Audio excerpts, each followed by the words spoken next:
que je veux dire, c'est qu'on a le tatouage dans nos cœurs de Jésus. Je suis fan numéro un de Jésus. C'est moi le numéro un. Après vous, je ne sais pas quand vous venez.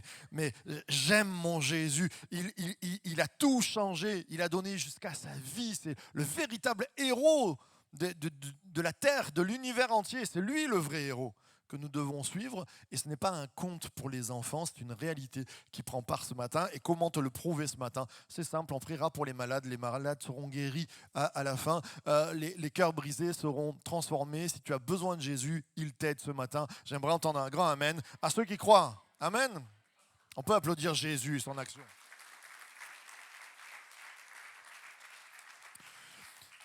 Alors dans cet automne pluvieux qui commence, on a besoin de la pluie, alléluia, on a prié pour la pluie, pour que la pluie vienne, mais quelquefois l'automne c'est synonyme de mélancolie, de Francis Cabrel qui dit pour pas que octobre nous prenne, hein, avec son accent, et bien pour pas que la mélancolie d'octobre te prenne, on a sorti une série de prédications colorées qui va t'encourager sur ton chemin pour te dire l'église source de vie, elle est là pour t'amener la lumière quand ça va pas, et pour t'amener le printemps même dans l'automne. J'aimerais entendre un grand amen à ce qui y croit.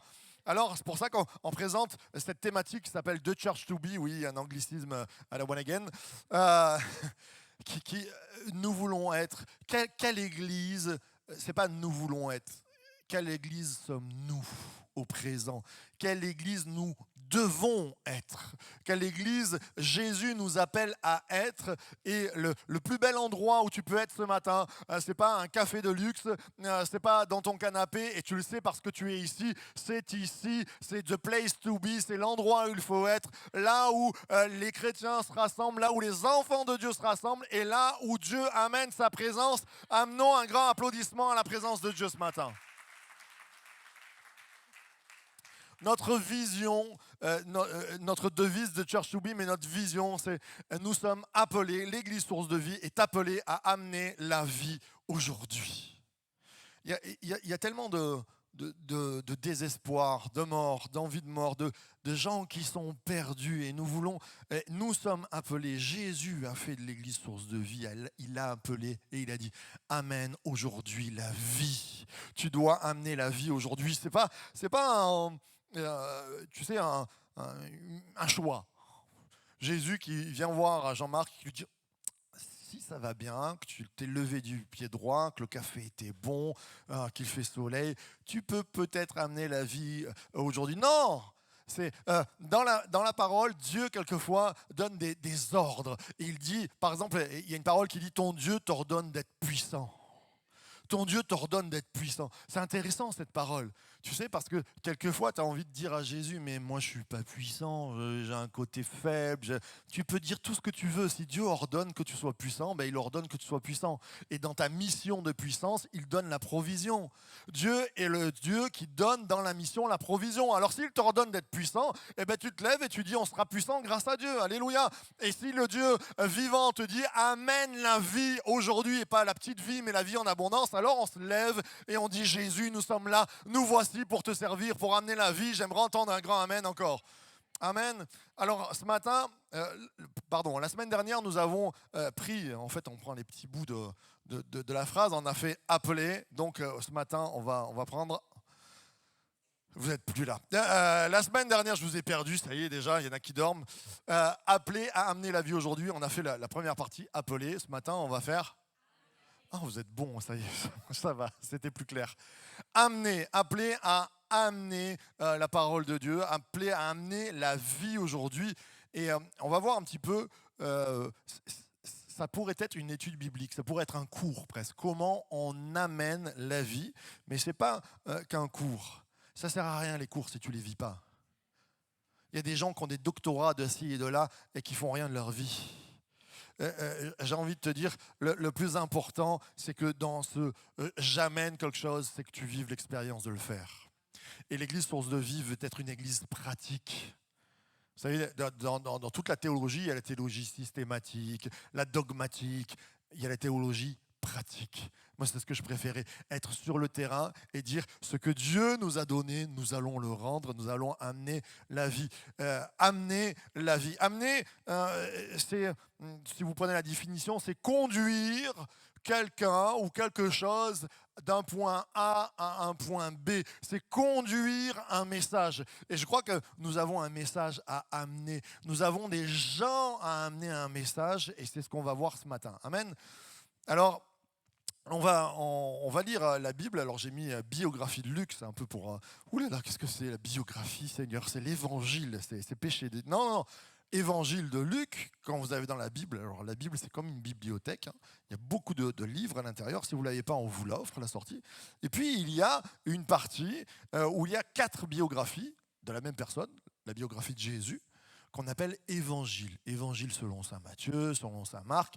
Et l'évangile de Luc, c'est une biographie. Ça va raconter une partie de l'histoire de Jésus. Et on va voir ensemble, là ce matin, un passage que j'aime beaucoup. Quand j'étais sur la région parisienne, oui, j'ai été en mission dans des territoires hostiles. Je fais Jérusalem, Tel Aviv, pire que ça, j'ai fait Paris. Et, et à Paris, on avait dans l'église de voisins, et je salue, je sais qu'on est écouté par des Vicinois, on les appelle les Vicinois, on les salue bien fort ce matin. Et nous avions un groupe d'évangélisation, c'est-à-dire un groupe pour amener la bonne nouvelle de Jésus, et ça s'appelait Luc 519, parce que ça reprenait Luc chapitre 5 au verset 19, et on va voir quel est ce passage, une histoire juste formidable. On aura juste un petit extrait. On peut se lever pour lire la parole de Dieu?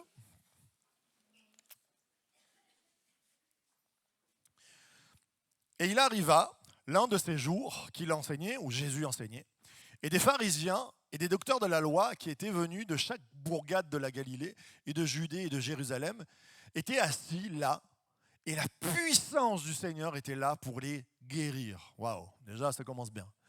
Et voici des hommes portant sur un lit un homme qui était paralysé. Et ils cherchaient à l'introduire, à le mettre devant Jésus.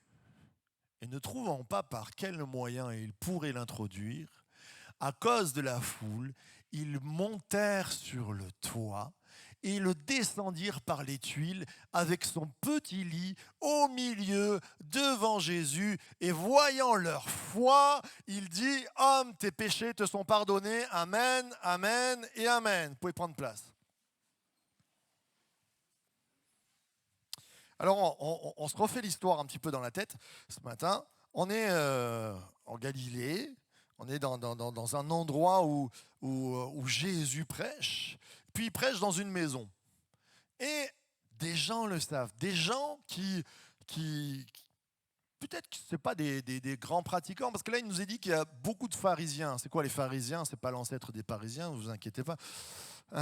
Les pharisiens, ce sont des gens qui étudient, qui sont religieux, très religieux, et qui étudient la Bible, l'Ancien Testament, ils regardent toutes ces choses-là, ils vont au temple, ils vont dans les synagogues, ils prêchent, ils étudient, ce sont des théologiens, des hommes de Dieu qui sont là, et il n'y a plus de place, tellement il y a de ces théologiens qui sont attirés par ce que Jésus dit, mais pas parce que seulement Jésus dit, mais parce que allié à l'enseignement, il y a de la puissance, il y a des miracles, il y a de la guérison. Ça, c'est très, très intéressant. Pourquoi le ministère de Jésus a attiré? Pour 2 choses, parce qu'il enseignait comme personne et parce que son enseignement avait un côté pratique, c'est-à-dire qu'il laissait passer la puissance de Dieu, qu'il y avait des miracles. Et je crois que toujours, ce n'est pas le but de ma prédication ce matin, mais nous devons nous souvenir que dans notre Église, nous ne sommes pas simplement un membre du groupe philosophique de la foi. On n'est pas en train de parler juste de choses qui sont un peu de haute volée, il faut avoir 6 cerveaux pour les comprendre. Non, la théologie, l'enseignement de la Bible amène à une praticité de terrain qui fait que la puissance de Dieu passe et il y a des guérisons parmi nous. Amen. Ça, il faut s'en souvenir. Pourquoi Jésus a tiré? Parce que ça marchait. Parce qu'il y avait quelque chose. Et je crois que si notre évangile que nous prêchons ne change plus les vies, ne guérit plus et ne fait plus rien, alors on peut se poser la question, mais où on en est? Et je crois qu'il nous faut souvent nous repentir. Repentir, je vous le rappelle, changer d'avis. Quand ça ne va pas, c'est qu'il y a peut-être quelque chose qu'on a oublié. C'est peut-être quelque chose, on est resté, les pharisiens, ils prêchaient les mêmes versets et pourtant il n'y avait rien qui se passait. Pourquoi? Parce que Dieu n'était plus au milieu. Si nous n'avons pas Dieu ce matin, on peut aller prendre le café, on peut aller devant la télé. Mais je crois que tout change ce matin parce que Dieu est présent au milieu de nous. C'est ce qui change, qui est merveilleux, qui est même presque, entre guillemets, effrayant. Le grand Dieu créateur, celui qui a créé l'univers, celui qui pourrait tout arrêter, il est là ce matin. Sa présence, elle pèse sur nos cœurs, mais elle pèse pas comme une culpabilisation de nos vies. Elle pèse comme l'amour de Dieu qui se manifeste, qui nous délivre de nos peurs et de nos craintes. J'aimerais qu'on accueille encore la présence de Dieu comme jamais en applaudissant sa présence ce matin.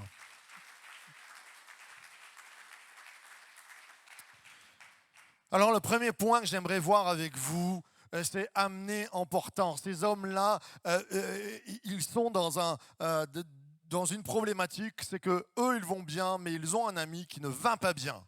Il est handicapé, il est sur un lit, ils sont sûrement allés voir les médecins, c'est incurable, on ne sait pas comment faire.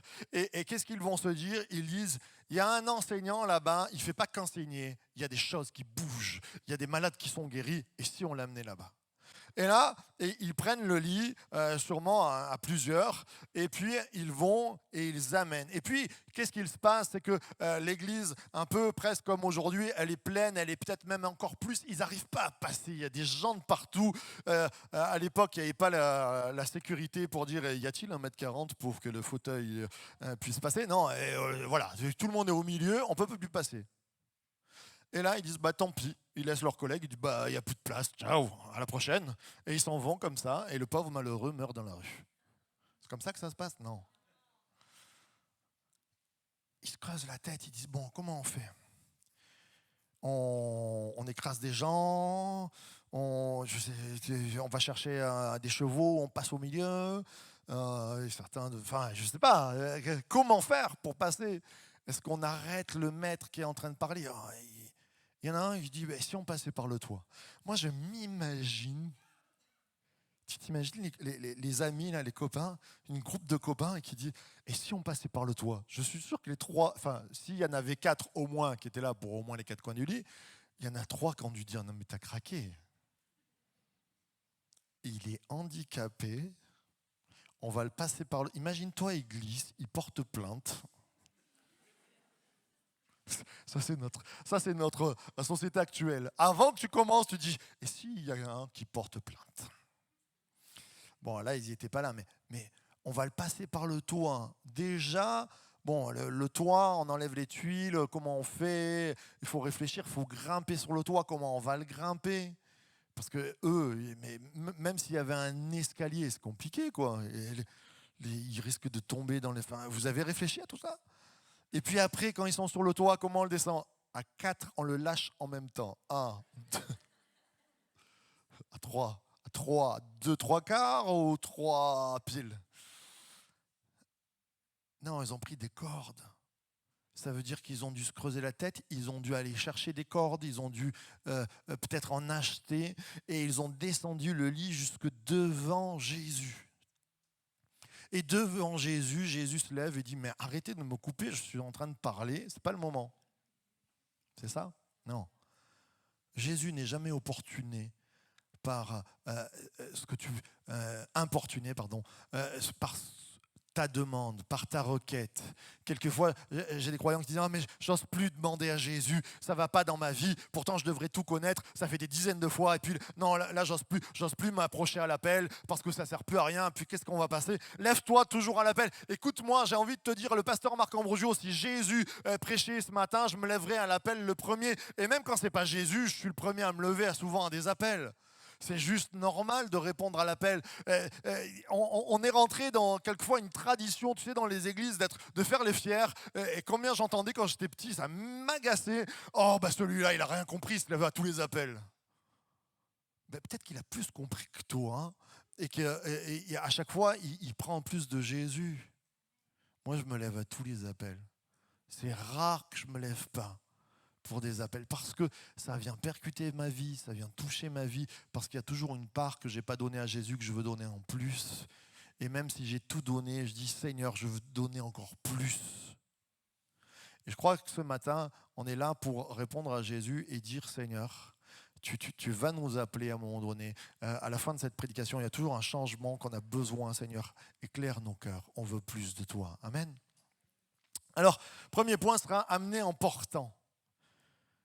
Notre Église, source de vie, veut aller chercher les gens et les porter. Nous devons porter les personnes qui sont au dehors. Le message, nous sommes appelés à porter un message, mais pas que, à porter les gens eux-mêmes. Parce que là, cet homme-là ne pouvait pas se déplacer. Je bénis le Seigneur parce qu'on a lancé il y a 2-3 ans maintenant, je ne sais plus, 2019, l'épicerie de Zoé. C'est commencé comme un brancard à dire vous n'avez plus rien dans la vie, mais nous, on peut vous donner un lit où vous vous mettez et puis on va vous porter. On va vous porter pour que vous puissiez vous mettre en route. C'est trop beau. Si tu ne connais pas l'épicerie de Zoé, il y a des accidents qui arrivent dans ta vie. Nous, on veut être là dans tes accidents et on veut t'accompagner. Et ce que les hommes font là, c'est qu'ils disent, tu as eu un accident, mon ami, mais nous, on va te porter et on va aller de l'avant. L'Église, source de vie, se doit d'être en mission et de dire, dans tes accidents, dans les accidents qui arrivent autour, nous voulons prendre le brancard et te porter à Jésus. Amen. Et ça, c'est le but de nos vies. Il n'y a pas de personnes qui peuvent dire « Ah oui, non, mais moi, je ne suis pas fait pour ça. » Et voici des hommes portant sur un lit un homme. Ça pourrait se passer à Fréjus Saint-Raphaël. L'Église, elle n'est pas faite seulement pour nous. Elle est faite pour amener un message à ceux qui peuvent se déplacer ou pas. Est-ce que ton voisin peut se déplacer? Et c'est très intéressant parce qu'on aurait pu dire, ils vont chercher Jésus, ils l'amènent. Non. Enfin, moi, dans une logique, j'aurais dit, bon, on attend que la réunion elle passe, on chope Jésus à la fin, et on lui dit, écoute, il y a vraiment un truc qu'il faut que tu viennes, notre ami ne va pas bien. Ça me paraît plus logique. Non. Ils se sont dit, on ne va pas rater l'instant. Et quelquefois, on a souvent parlé, on a souvent dit oui, la foi, ça commence chez soi. Et c'est vrai, mais l'Église, elle n'est pas là pour rien. L'Église est un lieu de bénédiction plus. Tu peux avoir la bénédiction chez toi, mais il nous est dit que là où 2 ou 3 sont rassemblés, là où les frères et sœurs s'unissent, la présence de Dieu est manifeste, parce qu'il veut montrer que, en fait, le projet de Dieu, c'est l'Église, c'est unir un peuple. Et il dit, je manifesterai ma gloire au milieu du peuple. Alors quand tu amènes quelqu'un, même si c'est compliqué de l'amener à l'église, c'est le moment de la bénédiction. Amen. J'aimerais entendre un grand amen à ceux qui le croient. Amen. Alors tu peux donner un petit coup d'épaule à celui qui s'endort sur ton épaule et lui dire c'est pas fini encore. Et même ma fille Eliona a besoin de se réveiller ce matin. Amener en portant. Appeler à porter. Mes frères et sœurs, vous n'êtes pas appelés qu'à chanter. Vous n'êtes pas appelés qu'à prier. Alors on peut porter dans la prière, c'est vrai. Mais vous êtes appelés à porter. Je crois qu'un des plus grands maux de la société occidentale dans laquelle nous vivons, c'est que nous sommes devenus des individus individualistes, tournés vers notre beau nombril. Il est tellement beau qu'on peut s'en faire des piercings ou des choses comme ça. Et notre société se plaît à regarder son nombril et à dire « Oh, que je suis magnifique. Oh, mes abdos, ils sont magnifiques. Quel ventre beau. Et puis si j'ai un peu de graisse, il va falloir que je travaille pour que j'ai des abdos. Et puis, à force de regarder, on va... Oh, mais il est un peu déformé, ce nombril. Et si on cachait les choses? Et si on faisait des choses ?» Et ça, c'est la vie de la société dans laquelle nous vivons. Et je pense que nous avons beaucoup de problèmes parce que nous sommes une société nombriliste.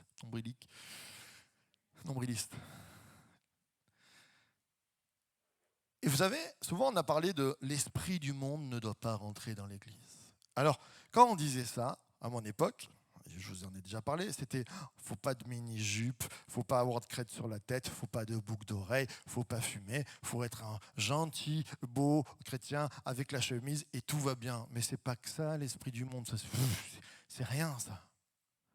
L'esprit du monde, c'est le centre du monde, c'est moi. Et combien j'ai souvent entendu des pasteurs dire oui, nous sommes différents des autres chrétiens, les pasteurs protestants évangéliques, parce que nous avons une foi individuelle. C'est vrai, mais c'est pas vrai non plus. Si tu le pousses à l'extrême, ça fait des catastrophes. Ça fait des croyants qui ne portent plus, mais qui veulent toujours être portés. Et j'ai travaillé, j'ai pris des cours de relations d'aide. Je ne suis pas contre les relations d'aide, ça va avec.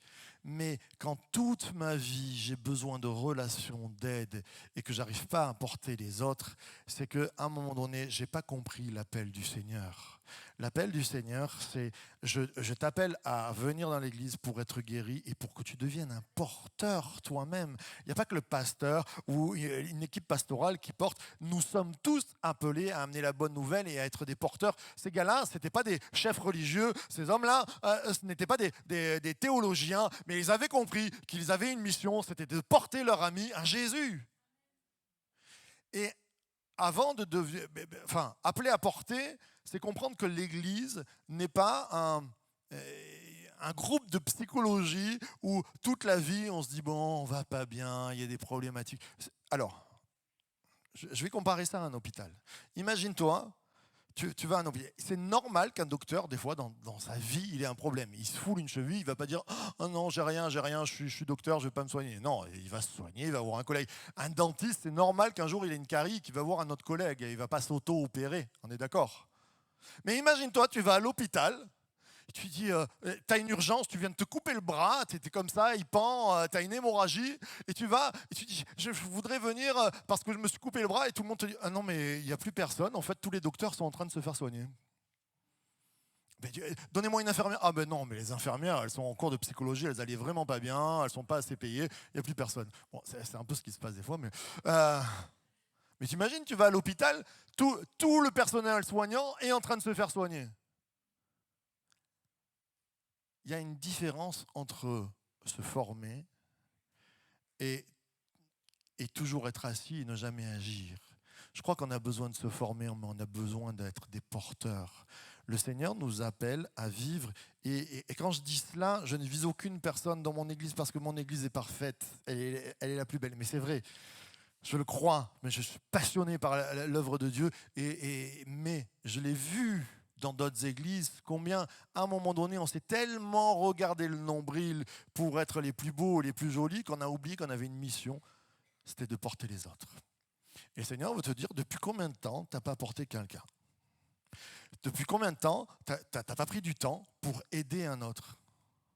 Parce que notre santé spirituelle, elle passe forcément par là. Si tu ne rentres pas dans l'accomplissement de la mission de Dieu, c'est-à-dire si toujours tu es tourné vers toi et tu dis j'ai besoin, et que jamais tu aides les autres, ben, tu ne vas pas rentrer dans la bénédiction de Dieu. Tu rentres dans la bénédiction quand tu rentres dans son appel. Alors bien sûr que des fois on se casse, et moi ça m'arrive de me casser une jambe spirituellement. Ça m'arrive. Et des fois, moi je suis quelqu'un dans la vraie vie, j'aime pas aller chez le médecin. Et ben quand je me casse une jambe spirituellement, j'aime pas aller voir quelqu'un et dire je vais pas bien. Ben, à contrario, ça c'est pas bien parce qu'un médecin qui est blessé, il va mal soigner. Alors on a besoin, et je disais tous les mardis, on est là le mardi après-midi pour recevoir entre guillemets en confession les personnes pour dire ça va pas bien. Je viens confesser que ça va pas bien dans ma vie, j'ai besoin d'aide. Et bien sûr que je ne suis pas en train de dire ce matin tous les chrétiens doivent être forts. Non, on peut se blesser, mais nous sommes appelés, ne l'oublie jamais, à porter les autres dans la mission. Alors depuis combien de temps tu n'as pas porté quelqu'un à l'église ? Depuis combien de temps ? Je ne suis pas là pour culpabiliser, je parle en premier. Qu'est-ce qui s'est passé pour qu'on oublie la mission ? Souvent, on l'oublie parce qu'on s'est trop auto-centré sur nous. Appelé à être porteur, appelé à porter, c'est la mission que Dieu veut pour nous. Se former pour porter, et ça c'est important. Quelquefois, on croit que, comme je disais, il n'y a que le pasteur qui peut porter, il n'y a que les Bac+4 en théologie qui peuvent le faire. Regardez ce texte. Il ne nous est pas dit que les gars étaient brancardiers, qui travaillaient dans un hôpital. Ils avaient juste de la jugeote. Ils étaient même très, très intelligents. Qu'est-ce qui a fait qu'ils puissent porter cet homme-là? C'est qu'ils avaient une expérience de vie. Les gars devaient être des travailleurs. Ils devaient être solides quand même. Ils devaient se dire, bon, ben, si on peut le porter par le toit, c'est qu'on en est capable. J'ai envie de te dire que rien ne remplacera l'expérience de vie que tu acquiers au jour le jour. Dieu te demande d'étudier, mais Dieu te demande de vivre la chose, de t'entraîner. C'est parce que nous avons prié pour des malades, qu'on a vu des guérisons, qu'on a la foi que Dieu va le faire encore. Encore ce matin quand on va prier, c'est parce qu'on a aidé les autres, qu'on a vu un changement. Dieu te donne des formations en continu, ton travail te donne d'être bon dans l'évangélisation. Ta famille te donne d'être bon dans le message de l'évangile. Ton expérience de vie, tes erreurs, on apprend beaucoup par les erreurs, te donne d'être bon dans comment tu vas amener le message. Alors on est appelé à amener, ça c'est une mission qui nous touche, appelé à porter, appelé à se former. Et se former, il n'y a rien de mieux que de se confronter aussi avec les frères et sœurs, de venir à l'église et de dire, me voici. Moi, je suis prêt à servir. J'ai compris que j'ai été guéri. J'ai pris du temps. Il y a eu des soins pastoraux sur ma vie, mais je ne suis pas là que pour être un sous-perf et dire oh, un peu plus de morphine, un peu plus de vitamines, s'il vous plaît. Seigneur, viens m'aider. Alléluia. Moi, tous les jours, je dis Seigneur, encourage-moi. Mais bénis-moi pour être bon dans la mission. Et je crois que c'est important qu'il y ait une armée. Moi, est-ce que j'aime bien, par exemple, avec le groupe de femmes, là, ils sont en train de se former pour faire des soins pastoraux. C'est juste extraordinaire, là, cette histoire. C'est-à-dire avoir des sœurs qui sont là, qui sont prêtes à bénir les autres parce qu'elles ont compris que dans leur mission, on est guéri pour aller guérir les autres. On est guéri pour aller servir. C'est juste waouh. Rappelez-vous la belle-mère de Pierre. Vous savez que Pierre s'est fâché avec Jésus fortement. On pense même que le reniement est à cause d'une histoire, parce que Jésus vient chez la belle-mère de Pierre et elle est malade et il la guérit. C'était une petite blague. Pour ceux qui ont compris, pour ceux qui n'ont pas compris, je vous la redirai. Ça y est, c'est 5 secondes après, ça arrive. Jésus passe dans la maison de Pierre. Il nous a dit que la belle-maman de Pierre est malade, elle a de la fièvre, et il prie pour elle. Il nous a dit qu'elle se lève, et de suite, qu'est-ce qu'elle fait? Elle se met à les servir. J'ai bien peur que dans notre 21e siècle, la personne se soit levée et dise « Oh, wow, le miracle! Instagram, je viens de vivre un miracle avec Jésus. Regardez ce qu'il s'est passé et tout ce que ça... Et puis regardez, et puis si j'allais me coucher. » Notre vie de foi n'est pas une vie d'Instagrammeur. Pardon pour tous ceux qui sont sur Instagram, c'est très bien. Mais notre vie, elle est une vie de service. Tu peux servir Dieu avec Instagram, c'est vrai. Comment tu sers Dieu? Qu'est-ce que tu amènes? Je crois que c'est important qu'on puisse toujours se dire on est appelé, pas qu'à chanter, mais à porter. Amen. Se former. Et puis, amener, porter, c'est d'un point A à un point B. C'est ce que je disais. Quand l'église source de vie travaille, l'église que nous devons être, c'est on prend quelqu'un à un point A pour l'amener à un point B, c'est-à-dire on le sort de sa paralysie pour qu'il puisse devenir un actif, qu'il puisse devenir quelqu'un qui bouge, qui marche, qui va de l'avant, qui court et qui devienne à son tour un porteur. Il y a toujours une différence. C'est là où il y a un problème dans nos vies, c'est que quand les églises n'arrivent plus à porter quelqu'un d'un point A à un point B, qui est un véritable changement, c'est-à-dire on passe de la nuit au jour, on passe de la mort à la vie. C'est ça la mission que Dieu nous donne. Peut-être que tu viens là pour les premières fois, j'ai envie de dire, l'évangile de Jésus, ça change la vie. Ça fait passer des ténèbres à la lumière, ça fait passer du désespoir à l'espoir, ça fait passer des larmes au sourire. Amen. Eh bien, je crois que nous sommes appelés à porter les gens d'un point A à un point B, c'est-à-dire de leur maladie à la guérison. Et ça, c'est juste magnifique. Réalisez, fermez les yeux pendant 5 secondes, là. On ferme les yeux et on pense à tous les gens qui nous entourent qui sont malades, par exemple. À tous les gens qui sont dépressifs. Et combien de fois on leur a dit, viens à l'église parce qu'on prie pour les malades, ou parce que Jésus peut te guérir, ou parce qu'il y a de l'accompagnement, qu'on va te porter jusqu'à ce que toi, tu puisses être debout. Le téléphone sonne.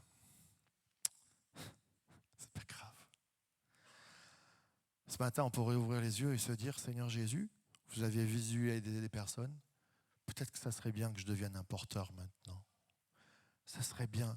Alors vous allez me dire, oui, mais peut-être qu'on l'a déjà fait. Ah, oui, oui, oui. Peut-être que tu es déjà allé voir la personne en lui disant, allez, on t'amène, et que la personne a dit non.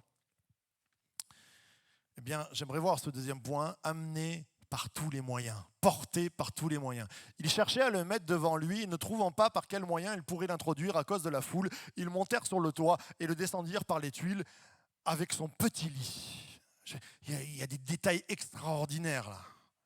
Et j'aimerais te dire que par tous les moyens, Jésus t'appelle à amener les gens qui souffrent à la résurrection. Jésus t'appelle à amener par tous les moyens les gens qui sont dans les ténèbres à la lumière. Par tous les moyens. Et ces moyens-là, ils sont dans l'expérience, dans la formation, dans tout ce que tu as vécu pour que tu te lèves et tu puisses dire c'est vrai, c'est possible.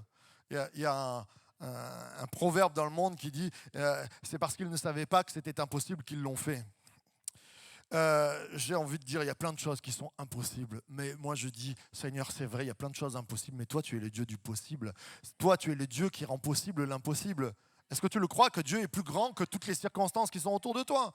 Alors, dans amener par tous les moyens, c'est sûr, il va y avoir une foule d'empêcheurs. Il nous a dit qu'il y avait une foule au milieu. On ne pouvait plus passer.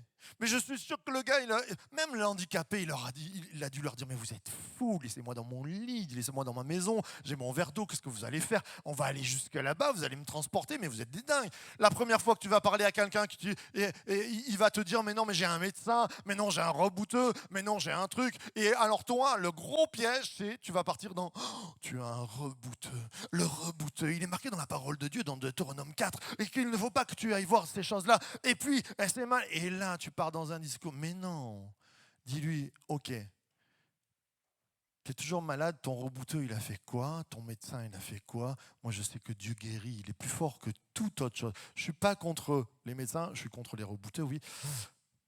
Mais il n'y a pas plus fort que Jésus. Et il faut le dire que Jésus guérit encore aujourd'hui, pas que le cœur, les corps aussi. On s'attend à Dieu ce matin et on avance dans sa présence. C'est important de le rappeler. C'est important de dire qu'il y a des gens qui rentrent en pleurant et qui sortent avec la banane parce que Dieu change leur vie. Et ça, c'est juste extraordinaire. On est, je crois, un des pays, le numéro 1 à avoir des dépressions parce qu'on regarde tellement notre nombril que c'est sûr qu'à un moment donné, tu vas voir qu'il n'est pas beau ton nombril. Et il y a des dépressions qui sont terribles. Mais Dieu délivre des dépressions, alléluia. Et vous êtes la lumière du monde, vous êtes appelés à apporter par tous les moyens. Il y a une foule d'empêcheurs. Il y a toujours des empêchements. Mais ces gars-là, ils ne se sont pas laissés arrêter, ni par les plaintes de l'handicapé, ni par c'était compliqué de marcher avec un handicapé avec un lit. Mais moi, je me dis, tu t'imagines sur la route avec le lit comme ça? Tout le monde devait dire, mais ils sont fous, ceux-là. De A à Z, dans le récit, tu te dis, ils sont dingues. Mais c'est, entre guillemets, excusez-moi l'expression, c'est une dinguerie que de dire aux gens en France, au XXIe siècle, Jésus guérit, Jésus sauve. Oh, un truc de grand-mère. Non, c'est pas un truc de grand-mère. C'est un truc pour les grand-mères aussi, mais c'est un truc pour les jeunes aussi. C'est que Jésus sauve, transforme les vies, c'est juste extraordinaire. Une foule d'empêcheurs qui ne va pas nous empêcher. Est-ce que la foule de problématiques va empêcher notre mission d'arriver à terme? Jésus est toujours le même. Hein. Dieu n'a pas changé, Dieu ne change point, n'a point changé, comme dirait quelqu'un. Et s'il n'a point changé, et s'il est présent au milieu de nous, c'est de la bombe atomique. C'est plus fort que le nucléaire. C'est plus fort que toutes les armes que vous puissiez avoir. C'est plus fort que toutes les organisations mondiales que vous pouvez envoyer. L'amour et la puissance de Dieu alliés à l'action de Dieu, ça change les vies encore aujourd'hui. Et on le comprend de plus en plus, on est de plus en plus nombreux. Je ne sais pas comment on va faire pour pousser les murs encore. Seigneur Jésus, si dans la prière tu me dis pousse les murs, je ne sais pas comment on fera.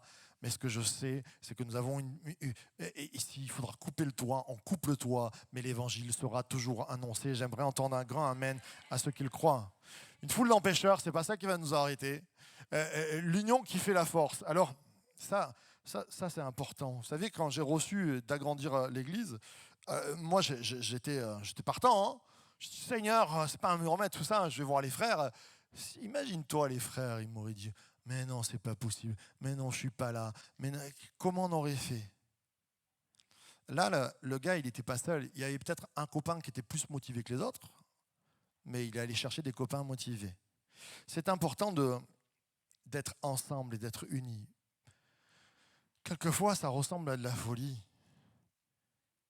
Mais quand c'est pour l'œuvre de Dieu, quand c'est une action qui change les vies, en fait, regarde le but. C'est de la folie. Imagine-toi, on dit, bon, demain, on aurait besoin de 500 000 euros parce que on veut acheter une cafetière à 500 000 euros, mais qui fasse du café en une demi-seconde, qui est meilleur que tous les autres cafés. Peut-être que, bon, je sais qu'elle serait très contente, Céline, mais peut-être que ce n'est pas l'option première qu'on prendrait, quoi. Mais si on doit économiser pour agrandir, si on doit se bouger et faire saigner nos genoux pour arriver jusqu'au bout de la mission, alléluia. Quel est le but de la mission? Porter les gens à la lumière. Amen. J'aimerais, alors on va faire une expérience, par exemple. Alors David, il est où David? Allez David, viens parmi nous. On applaudit David, qui ce matin ne sait pas ce qu'on va faire, mais il a très peur. Viens, alors, vas-y, tu vas te mettre. Je vais pousser un peu. Voilà. Tu peux t'allonger, mettre tes pieds là, voilà. Voilà, dans ce sens-là. Il est beau, David. Hein. Imagine, je dois l'amener à la porte là-bas. Et moi, je me dis, ouais, je suis vachement motivé, je suis un homme de Dieu, et je crois que Dieu va le guérir, je crois qu'il va se passer un truc, et puis, wow, chaud. Ça va être compliqué quand même, parce que le gaillard, il a mangé quand même ce mois-ci. On a eu jeûne et prière, mais ça s'est rattrapé, quoi. Ça va pas être facile. Alors, je me dis, j'y arrive pas. Et je continue. Qu'est-ce qui va se passer? Je lui tords les bras, Alors, j'appelle Steve. Je dis, Steve, tu veux bien venir c'est trop dur. Et là, nous, on se prend pour les sauveurs de l'humanité et on dit, allez Steve, vas-y, tire-lui le bras. Allez. Le pauvre frère. Tu restes là, hein, c'est pas fini. Tu sais que dans des églises, à force de croire qu'on était le pasteur, tu sais, le pasteur, on a un syndrome, les pasteurs, on se croit les sauveurs de l'humanité. Tu sais, on croit que Jésus incarné, c'est presque nous. Et des fois, à travailler seul ou à deux, qu'est-ce qui se passe? On fait faire la serpillière aux gens. C'est-à-dire, on les traîne, et ah ouais, on les amène à Jésus, mais quand ils arrivent, ils sont cuits, quoi. On les a tellement entraînés, tout ça, c'était pas bon. Alors, l'union fait la force. Je vais demander, allez, qui on a? On a Nico, on a Dylan, c'est des costauds, là. Venez, allez, Dylan, Nico, là, venez. Qu'est-ce qui va se passer si on est plusieurs? Et ça, c'est rigolo, mais pensez que c'est l'Église, vraiment.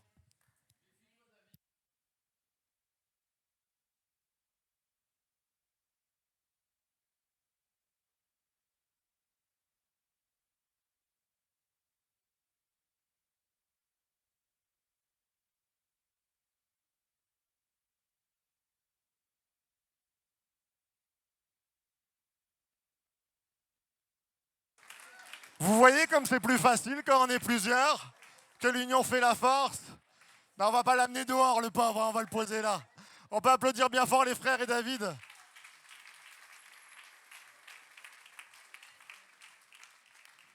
Tu sais, ce que je viens de vivre, c'est une vraie réalité. C'est que franchement, même après ce qu'il ait mangé, je sais pas ce que tu as mangé, McDo, pizza et tout ça, je levais à peine le pied, c'était super facile. J'ai envie de te dire, le travail de l'Église, c'est pas le travail d'un pasteur. Moi, j'y arriverai pas. Je bénis le Seigneur parce que on est dans une équipe qui est extraordinaire et qui porte les gens. Ça, c'est une réalité. réalité spirituelle que nous devons vivre. Je ne suis pas Marc Ambrogio, le sauveur du monde. Personne ne l'est.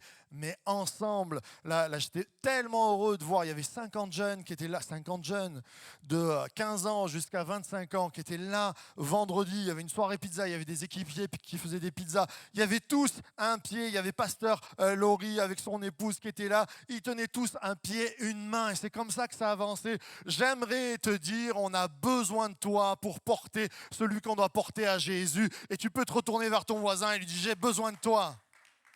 Amen. Et l'applaudir en même temps. Alors j'ai tout perdu en même temps. Hop là. Je ne sais pas où j'ai posé ma zapette. Allez, vas-y, tu peux avancer. L'union fait la force. Ça demande des efforts. Vous avez vu, on a porté. Mais ça ne demande pas tant d'efforts que ça. Ça demande de s'y mettre. Il y a des fois, tu n'as pas envie d'être réveillé. Moi, je me rappelle, il y a un petit jeune, je ne sais pas où il est, je regarde dans la salle. Quand un jour, à minuit et demi, devant chez moi, il y a une sonnette qui a sonné. J'étais dans mon lit, j'ai été réveillé. Je dis non, mais c'est pas possible, qu'est-ce qui se passe? Tremblement de terre. Quand tu dors, à minuit et demi, tu entends. Je me suis levé. J'avais un petit jeune qui n'allait pas bien, qui était juste devant chez moi. Est-ce qu'on va faire la sourde oreille? Est-ce qu'on ne va pas se lever? Et je crois qu'une église qui veut que ça aille de l'avant, qui amène la lumière, c'est sûr que ça va demander des efforts. Ça demande des efforts financiers. Merci pour tout ce que vous faites pour ces bâtiments. On a pris un deuxième ministère, moi je vois comme ça avance. Merci Laurie, merci Jennifer pour tout ce que vous faites.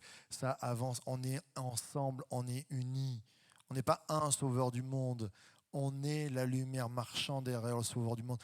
Ça bouge parce que vous avez donné des finances. Et merci encore de prendre en compte ces choses-là, on compte sur vous d'ailleurs. Mais ça demande des efforts financiers, ça demande du temps. Mais plus on est à donner, par exemple financièrement, imagine-toi, je peux donner ma dîme entièrement, ils me diront ouais, c'est pas mal, mais si je suis seul à donner ma dîme, ça ne va pas avancer. Si on est tous à donner notre dîme, mais bien sûr que ça va avancer financièrement, on n'aura pas 2 ministères, on aura 3 ministères. Alléluia, amen, on peut le faire. Je crois que c'est important de comprendre ces choses-là. Pourquoi on va de l'avant? Si je donne ma vie, mais 24 heures sur 24, je vais mourir, mais c'est pas grave, à donner tout à Jésus, mais si on est plusieurs à donner 1 heure tous ensemble, eh bien, ça va avancer beaucoup plus vite. Alors, bien sûr qu'il y a toujours des complications. Vous allez me dire, oui, mais l'Église, moi, tu ne sais pas ce qui s'est passé dans ma vie. Moi, j'avais tout donné, et puis ça ne s'est pas bien passé, et puis on s'est moqué de moi, et puis. Ok. Tu as peut-être une blessure, viens à l'hôpital, l'Église, on va réparer ça. J'ai juste envie de te dire que nous sommes une Église, on essaie autant que faire se peut de se remettre en question, de croire que Jésus peut donner une nouvelle chance, et qu'on va de l'avant ensemble. Et que tu as besoin de te réparer, mais qu'avant tout, tu es appelé. Ce n'est pas ton bobo qui doit primer. Bien sûr, il est important, Jésus veut le guérir, mais tu es appelé, c'est un ordre. Jésus, je veux répondre à ton appel, apporter. Tu peux passer encore, s'il te plaît. Ça demande de l'adaptation. Ça demande, je vais demander à la pianiste de bien vouloir. L'adaptation, c'est pouvoir pas changer le fond. Le fond, le message de Dieu, il reste toujours le même. Nous sommes des pécheurs, on a besoin de la grâce de Dieu, on a besoin de se convertir, de se repentir, alléluia. Mais dans la forme, oui, on donne du café aux personnes le dimanche matin. Ah, c'est étrange, une église qui prépare des cafés. Ben oui, on croit qu'ensemble, ça commence par l'accueil. C'est très important l'accueil. Et on s'est adapté, on s'adaptera toujours à la forme pour que le fond puisse passer. Et puis le plus important, dans tout ce qu'on a dit, c'est de quelle passion on est animé. Quand on n'a plus d'amour, ben on devient égoïste. Et je connais des personnes qui sont pas ici, mais qui ont appris à vivre seules, qui sont restées seules et qui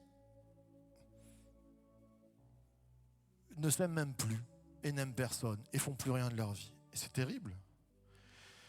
Je crois que l'amour, ça s'apprend quand on est en groupe aussi.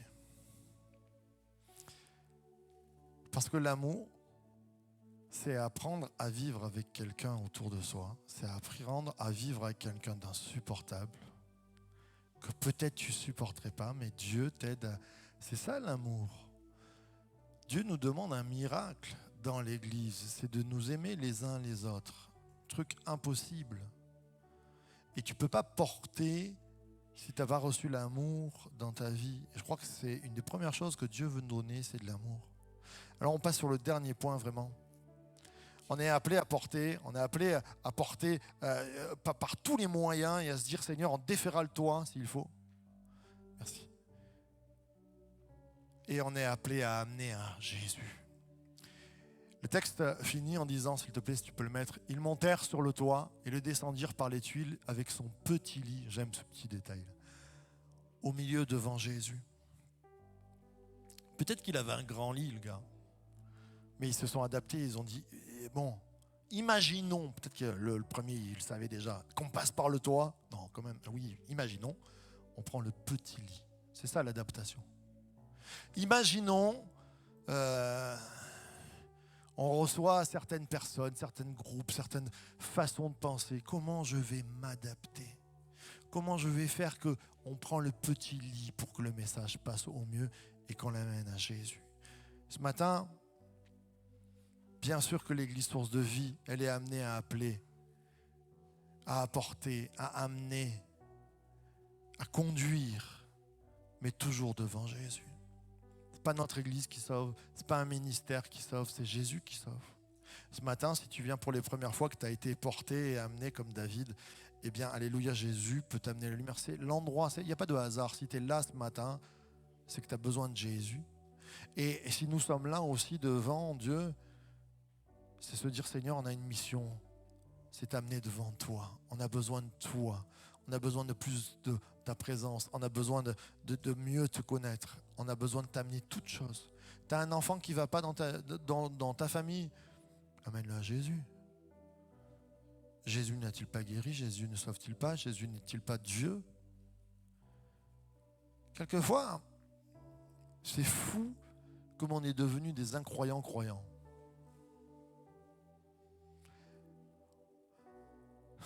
Des incroyants croyants. C'est quoi des incroyants croyants? C'est que quand il y a quelqu'un qui est malade, on va lui proposer le meilleur médecin qu'on connaît, les meilleurs médicaments, le meilleur psy, tout ce que vous voulez.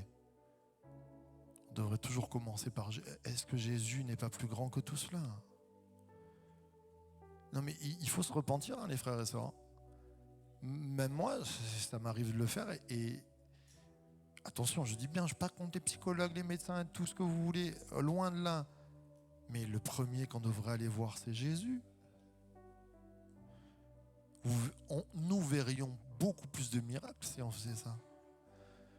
Quand tu as des gens qui autour de toi vont pas bien, tu peux les amener à tes conseils, dire oui, moi je suis passé par là, ici et ça et tout, mais amène-les à Jésus premièrement. Au moins essaye quoi. Quelquefois on a oublié que Jésus était tout puissant. Parce qu'on a eu des mauvaises expériences, il faut se le dire. Peut-être qu'on a prié et il semble que Jésus n'a pas guéri. On a prié et ça ne s'est pas arrangé. Qu'est-ce qui se passe? Ce n'est pas une mauvaise expérience qui va me faire dire que Jésus a changé. Ça, je veux m'accrocher à ça. Et c'est parce qu'on s'accroche à ça que tous les dimanches, on prie pour les malades, qu'il y a des malades qui sont guéris. J'aimerais dire... tout à l'heure, je parlais de l'unité et nous sommes unis. Moi, je veux dire, je suis uni avec les anciens. Et il y avait un frère, la dernière fois, il a prié pour des pasteurs qui étaient passés avant nous. Et je bénis Dieu pour Philippe Barbuy qui a été là, pour Monsieur Sens qui a été là, qui est déjà au ciel, pour Monsieur Ramos et son épouse qui ont été là, qui ont béni, et tous les autres qui sont venus avant. Alléluia, c'est un travail d'équipe qui s'est passé. Je ne suis pas arrivé là et ça ne se passe pas comme ça s'il n'y avait pas eu des gens qui ont trimé à genoux, qui ont prié. Bien sûr qu'ils n'étaient pas parfaits peut-être. Mais s'ils avaient été parfaits, on les aurait appelés Jésus. Et je ne suis pas parfait, je ne m'appelle pas Jésus. Et il y aura d'autres qui prendront le relais derrière moi. Je ne m'en vais pas encore, vous inquiétez pas. Dommage pour certains, c'est ça. Mais on est unis dans la marche. Merci Seigneur pour M. Pudu qui a amené la parole. Merci Seigneur pour Pauline qui a témoigné à une amie qui a 14 ans. Et on se tient par la main et on dit oui, on a tous des défauts, soyons clairs, on a tous des défauts. Mais unis par le sang de Jésus, par l'amour et parce qu'on les amène à Jésus, c'est ça la finalité. C'est ça qui change tout. Alors on va se donner les moyens encore cette année. Et c'est vrai que c'est une prédication, j'allais dire, court. On est dans le... comme si c'était un cours, comment on fait, mais c'est plus que ça. C'est une passion, une raison de vivre. C'est pas juste une étude sur comment on amène. C'est dire je donne avec passion, je donne tous les moyens qu'il faut, je donne mon cœur, je donne mon temps, je donne mon argent pour que ça se passe ici. Et je crois au réveil encore aujourd'hui, parce que l'église Source de Vie va se lever. On pourrait se lever ensemble.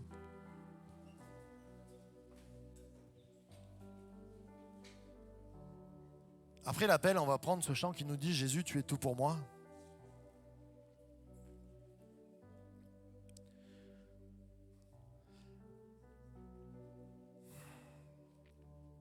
Il y a peut-être des personnes qui viennent pour la première fois. On a les yeux fermés. Allez, on se concentre devant Jésus. Tu as besoin de la lumière. Peut-être j'étais un peu long et tu n'as pas tout compris, mais ce que tu dois comprendre, c'est que la lumière, elle est là pour toi aujourd'hui, c'est Jésus. Et que l'Église, elle est là pour crier très fort, Jésus guérit et sauve encore aujourd'hui. Alors après la prière, je vais faire un appel et si tu as besoin de lumière dans ta vie, si tu as besoin d'être guéri, tu viens sur le devant, amen, et on va prier et on croit que Dieu agit, guérit encore aujourd'hui et amène la lumière, amen. Mais je parle aussi à des croyants parce que je parle à un peuple qui s'engage. Je ne te demande pas de lever la main pour le pasteur parce que je ne la vois pas, je ne regarderai pas, je ferme les yeux. C'est quelque chose d'important entre toi et Dieu. Si tu as compris par le Saint-Esprit que tu es appelé à amener, à conduire, à porter, à devenir un porteur, et que tu ne t'en sens pas capable parce que tu es encore blessé, que tu ne t'en sens pas capable parce que tu as essayé que ça n'a pas marché, et peut-être parce qu'il y a des foules de bonnes raisons, tu n'as pas le temps, tu n'as pas ci, tu n'as pas ça, mais Jésus te dit non, je t'appelle à devenir un porteur. Je t'appelle à devenir un pasteur. Je t'appelle à devenir un berger pour ton frère et ta sœur. Je t'appelle à devenir un évangéliste pour amener la bonne nouvelle. Je t'appelle à être un encourageur. Je t'appelle à être un prophète pour amener des paroles vivifiantes par la part du Saint-Esprit. Et j'appelle pas seulement un pasteur comme Marc Ambrogio, j'appelle tous mes enfants à devenir des porteurs.